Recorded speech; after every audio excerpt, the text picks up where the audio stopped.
और राजनाथ सिंह जी ने भी कहा है, जो रियलिटी है वो हिंदुस्तान की सेना को मालूम है, वो अग्निवीरों को मालूम है।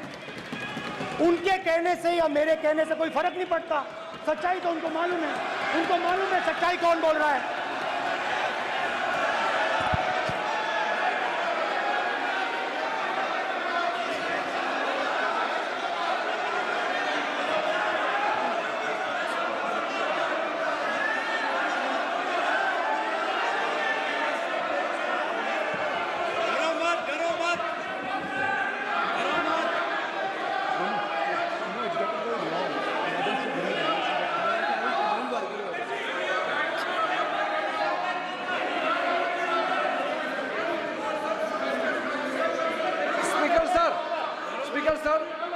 अभी डरो मत सर, डरो मत। मेरा छोटा सा अनुरोध है, क्योंकि सर ये विषय गंभीर है और अभी माननीय गृह मंत्री जी ने जो बात रखे हैं कि 2 स्टेटमेंट जो रक्षा मंत्री जी ने बताया सदन को और माननीय विपक्ष के नेता राहुल गांधी जी ने जो स्टेटमेंट रखा है, इसमें इन्होंने जो कहा है कि रक्षा मंत्री बोलने से क्या फर्क पड़ता है, इतना हल्का फुल्का कैसे स्टेटमेंट दे सकता है लीडर ऑफ ऑपोजिशन।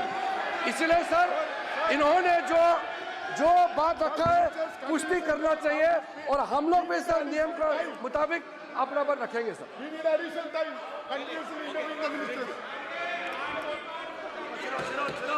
और स्पीकर सर और स्पीकर सर, देश की सेना जानती है, पूरा देश जानता है कि अग्निवीर स्कीम सेना का स्कीम नहीं है, पीएमओ का स्कीम है। और पूरी सेना जानती है कि स्कीम प्राइम मिनिस्टर का ब्रेन चाइल्ड था, स्कीम सेना का ब्रेन चाइल्ड नहीं था। जैसे नोटबंदी की गई वैसे ही आर्बिट्री तरीके से। अध्यक्ष महोदय, अध्यक्ष महोदय, मैं नेता प्रतिपक्ष से विनम्रता पूर्वक अनुरोध करना चाहता हूं कि कृपया वह सदन को गुमराह करने की कोशिश न करें। अग्निवीर योजना के संबंध में बहुत सारे लोगों से 158 ऑर्गेनाइजेशन के साथ सीधा संवाद स्थापित हुआ है, उनके सुझाव लिए गए हैं, तब यह अग्निवीर योजना लाई गई है और बहुत सोच समझकर यह योजना लाई गई है। और मैं यह भी स्पष्ट कर देना चाहता हूं, इस प्रकार की योजनाएं दुनिया के कई देशों में है, यूएस में है, यूके में है, वहां पर किसी को कोई किसी प्रकार की आपत्ति नहीं है। अब बिना अग्निवीर योजना के बारे में समझे, बिना उस संबंध में कोई पूरी जानकारी हासिल किए इस तरीके से सदन को गुमराह करना, इसे कदापि उचित नहीं ठहराया जा सकता। महोदय, मैं तो आपसे यह अनुरोध करूंगा, इसे सदन की कार्रवाई से बाहर निकाला जाना चाहिए।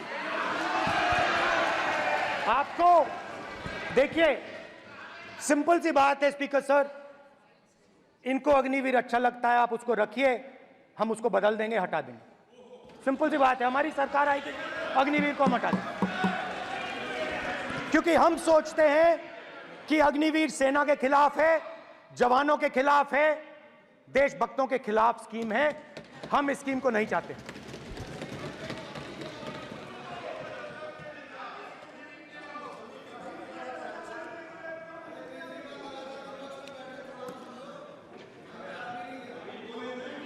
पहली बार हिंदुस्तान की हिस्ट्री में जनता से स्टेट्स छीने गए हैं। जम्मू कश्मीर लद्दाख से आपने पहली बार स्टेट छीना है। मणिपुर को आपने सिविल वॉर में डुबा दिया है। मणिपुर को आपने और आपकी योजनाओं ने, आपकी पॉलिटिक्स ने जला दिया है। और आज तक हिंदुस्तान के प्रधानमंत्री मणिपुर नहीं गए हैं। ऐसा लगता है कि मणिपुर हिंदुस्तान का प्रदेश नहीं है। प्रधानमंत्री के लिए मणिपुर स्टेट ही नहीं है। मणिपुर में सिविल वॉर हो ही नहीं रही है। और एक बार बयान दिया हमने मतलब प्रेशर लगाया, हम गए, हमने प्रधानमंत्री से कहा एक मैसेज दे दीजिए, मणिपुर चले जाइए, जनता की वहां रक्षा कीजिए। नहीं,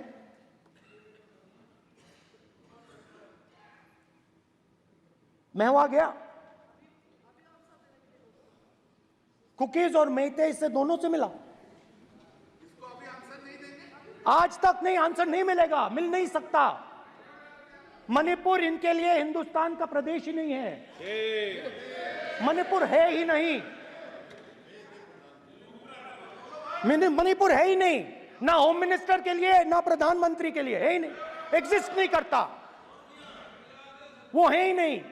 ना प्रधानमंत्री जाएंगे बोलेंगे कुछ नहीं, जैसे कुछ नहीं हुआ वहां पे। मैं रिलीफ कैंप में गया, एक औरत कांपती हुई रोती हुई मुझे कहती है कि मैंने अपनी आंखों के सामने, हाँ मैं औरतों की बात कर सकता हूं, एक भाई मैं कर सकता हूं, एक भाई कर्तव्य निभा रहा। आप अपने संगठन में महिलाओं को नहीं डालते हो, मगर मैं औरतों की बात कर सकता हूं।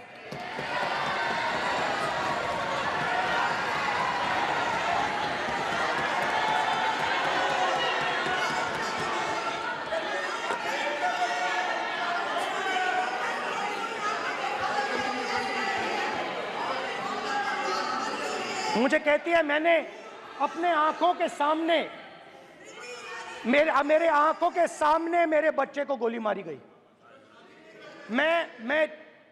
मैं भागना नहीं चाहती थी, मैं मरना चाहती थी, उसके साथ मरना चाहती थी। मुझे घसीट के वहां से ले गए और फिर मेरे को अपने बच्चे की फोटो दिखाती है, कांपती हुई ऐसे फोटो दिखाती है। ये आपकी योजनाओं का नतीजा है, आपको शर्म आनी चाहिए।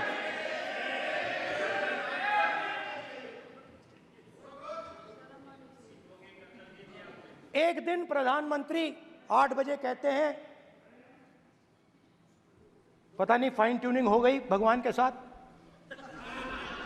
डायरेक्ट मैसेज भगवान, सर ने बोला है, सर प्रधानमंत्री ने ये बोला है, ये मैं नहीं बोल रहा हूं, प्रधानमंत्री ने बोला है कि मेरा डायरेक्ट कनेक्शन है भगवान के साथ, मैंने नहीं बोला, मैंने नहीं बोला। Social media chief also told भगवान जगन्नाथ। एक मिनट प्लीज, एक मिनट तो एक पता मिनट नहीं- माननीय राहुल गांधी जी, एक मिनट, माननीय सुरेश, एक मिनट 8 प्लीज, एक मिनट रविशंकर जी प्लीज, एक मिनट। माननीय सदस्यगण, आप वरिष्ठ नेता हैं, सदन के नेता होते माननीय प्रधानमंत्री जी, और हम सबको माननीय प्रधानमंत्री जी का सम्मान करना चाहिए। ये सदन में हमेशा उच्च कोटि की परंपरा मर्यादा रही है। नो सर नहीं, गौरव अगर आपको स्पीकर सर, मैं इतनी पुरानी पार्टी है। गौरव स्पीकर सर, मैं रिस्पेक्ट कर रहा हूं, ये प्रधानमंत्री के शब्द हैं, मेरे शब्द नहीं हैं। ये प्रधानमंत्री जी ने कहा है, पब्लिक में मीडिया को कहा है कि मैं बायोलॉजिकल नहीं हूं, मेरा डायरेक्ट कनेक्शन भगवान के साथ है, मैं नहीं बोल रहा हूं, प्रधानमंत्री मोदी जी ने बोला है। तो पता नहीं उस टाइम 8 बजे भगवान का मैसेज आया होगा, हिंदुस्तान, वही मगर फिर श्री राम ने आपको दूसरा मैसेज दे दिया अयोध्या में। भगवान का मैसेज आया होगा, मोदी जी नोटबंदी कर दीजिए, नोटबंदी कर दिया, डायरेक्ट ऊपर से आया मैसेज, ऑर्डर आया खटाक। और अलग अलग ऑर्डर आते हैं, अदानी जी वाला ऑर्डर आता है, बंबई एयरपोर्ट अदानी जी को ऊपर से ऑर्डर आता है, खटाखट ऑर्डर आते हैं। तो नोटबंदी कर दी, स्मॉल और मीडियम बिजनेसेस जो हैं, जो हिंदुस्तान की रोजगार की रीढ़ की हड्डी है, बैकबोन है, उड़ा दिया, खत्म कर दिया। आज नतीजा यह है कि ये जो भी करना चाहे करें, हिंदुस्तान के युवाओं को रोजगार नहीं मिल सकता। Job creation backbone is broken, finish, खत्म। नोटबंदी की, गलत जीएसटी लागू की, उड़ा दिया। अब मैं सोचता हूं, पहले मैं सोचता था ये पता नहीं कैसे हुआ, अब मैं समझता हूं कि ये अदानी जी, अंबानी जी जैसे लोगों के लिए किया गया था। ये रास्ता साफ करने का तरीका था, रास्ता साफ करने का तरीका था। इनकम टैक्स डिपार्टमेंट उनके पीछे पड़ा रहता है। जीएसटी, डिमोनेटाइजेशन, 24 घंटा उनको तंग करते हैं। उनके कैश फ्लो को रिस्ट्रिक्ट करने की कोशिश करते हैं, कैश फ्लो को क्रश करने की कोशिश करते हैं कि वो परे हट जाएं और अरबपति उनकी जगह ले लें। आप किसी भी छोटे व्यापारी से पूछ लो, किसी भी स्मॉल मीडियम बिजनेस ओनर से पूछ लो, ये आपको बता देगा। गुजरात में मैं गया, टेक्सटाइल ओनर्स के साथ मेरी बात हुई। मैंने उनसे पूछा नोटबंदी क्यों हुई, जीएसटी क्यों हुई? साफ बोला अरबपतियों की मदद करने के लिए जीएसटी और नोटबंदी की गई है। नरेंद्र मोदी जी अरबपतियों के लिए काम करते हैं, सीधी सी बात।